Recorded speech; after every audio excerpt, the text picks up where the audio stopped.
wabarakatuh. Waalaikumsalam warahmatullahi wabarakatuh. Good day everyone, we are from group Renaissance and the subgroup of C1. The member is me, Eka Pramudita Bakti, Indra, Sanjaya, and Fatony Nugraha. And today we are going to bring a poem by William Shakespeare, To Be or Not to Be, which included in the book of screenplay Hamlet in Act 3, Scene 1. So everyone should. Okay, so I'm going to read out the stanza 1. To be or not to be, that is the question. Well, it is noble in the mind to suffer the slings and arrows of outrageous fortune, or to take arms against a sea of trouble, and by opposing any of them, to die, to sleep no more. And by sleep to say we end the heartaches and the thousands of natural shocks that flesh is heir to. This a consumption devoutly to be wished.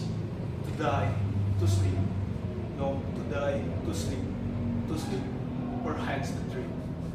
Aye, that's the wrong.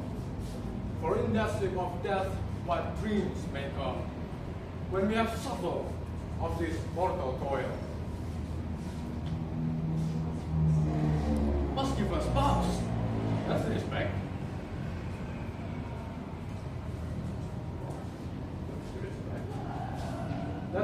That makes calamity of so long life. For who will bear the whips and scorns of time? The oppressor wrong, the proud man's contumely. The insolence, the pangs of despised love, loud delay, the insolence of office, and the spurns, that patient merit of the unworthy days, when he himself might this coitus make with his bare bodkin.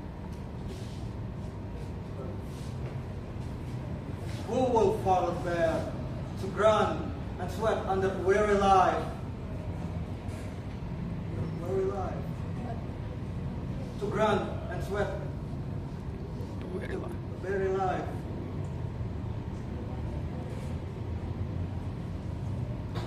But that's the threat of something after that. The undiscovered country from whose born no traveler return, puzzle the wheels, and make us rather bear those ill we have, rather than come to place we know not of. Thus conscience does make coward of us all, and thus the native hue of resolution is sickly roared by the pale skies of thought, and the enterprise of great pitch and moment. With this regard, the current on the right and lose the act of action.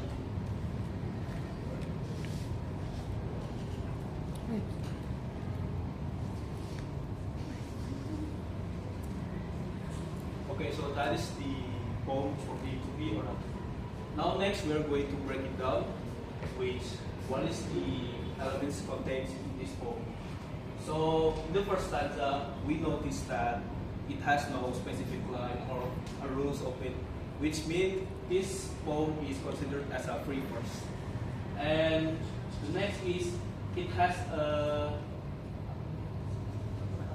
bit of a lot of metaphor, which you can see the slings and arrows against a sea of troubles. That is considered as a metaphor that explaining that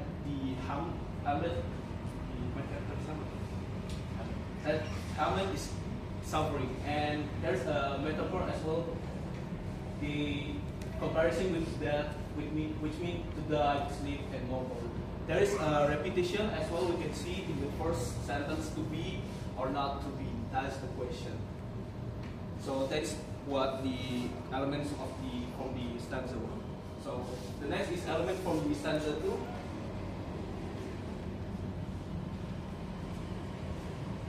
Thank you, Mr. Eka, for letting me have the time to explain my part, which is the stanza 2. If, as you guys have seen of our presentation about this poem, Have you guys noticed that we didn't actually write the entire poem, but we break it down into 3 parts for 3 of us. And that part is called stanza. If you are in a writing class, stanza is like a paragraph. So it is contain of sentence, and that sentence is called line, which is the smaller part of stanza. Also, almost the same as the first stanza. Well, because it is the same poem, it has a lot of metaphor and elements in it, but I will try to, inshallah, explain to you guys some of them, and some of that I understand, which is the first one. If you take a look at the first line on the foreign landscape of that, what dreams may come. Have you guys seen which elements of poetry in that line? That's correct. The imagery. Where the imagery on the phrase of what dreams may come. But what does that mean? What dreams may come? So the writer or the speaker, which is the Hamlet himself, say that what dreams may come is like the afterlife. So he is talking about the afterlife. And also, if you guys didn't know or forgot about what is imagery, I will try to help you guys remember or refresh.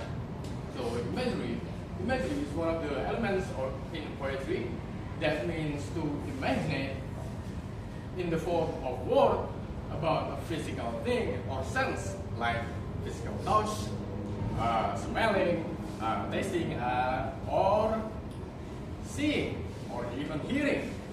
That is imagery. So it is an imagination in the form of writing. And that imagery of what dreams may come is the imagery of that person Hamlet about the afterlife. So it's something about the place. Alright?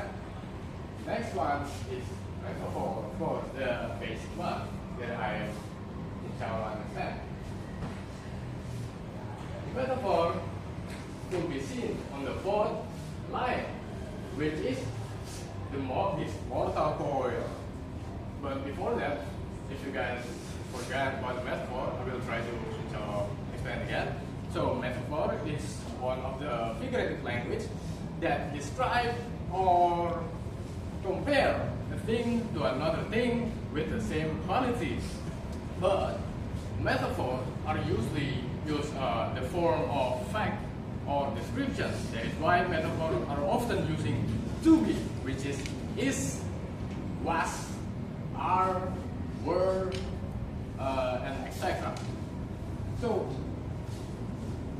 metaphor is like dressing or style for the poetry.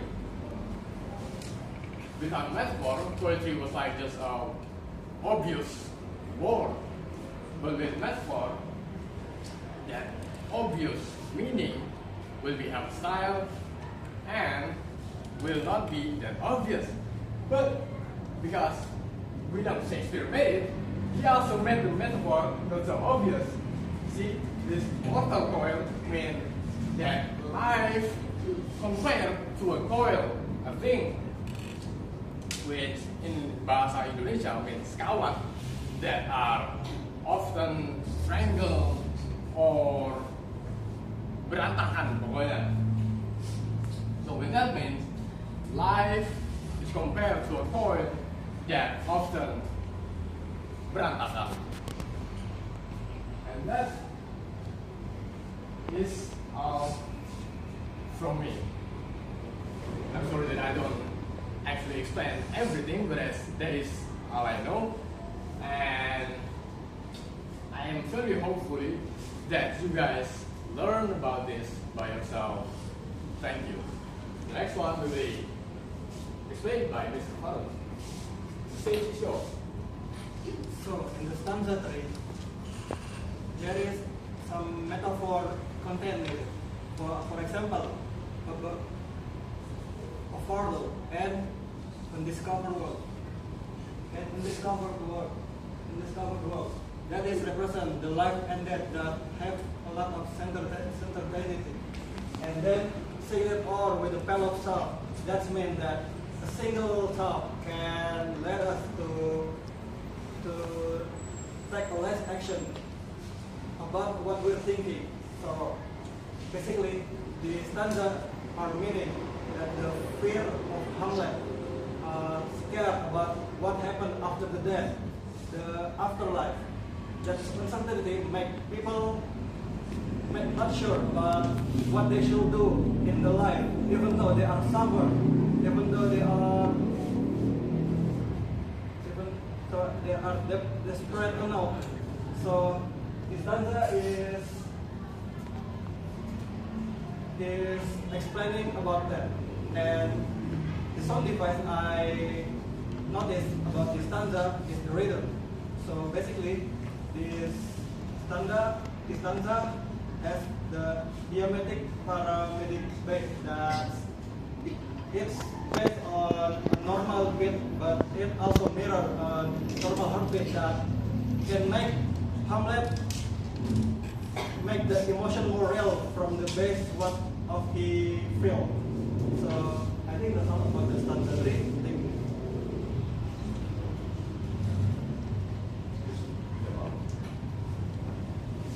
Okay, so that is the explanation of the elements in both to be or not to be. And the next session we will going to open a question and answer session. So anyone who would like to ask a question, yes please. State your name and which school are you going? My name is Eka Pramudita. I'm from Raymond's, and I will ask, what's the meaning of this poetry? What's the meaning of What's this? the meaning of this poetry? What is the meaning of this? Would you like to explain it? Maybe one of you guys. I would like to think first. Okay, so anyone would like to give a question again? Question.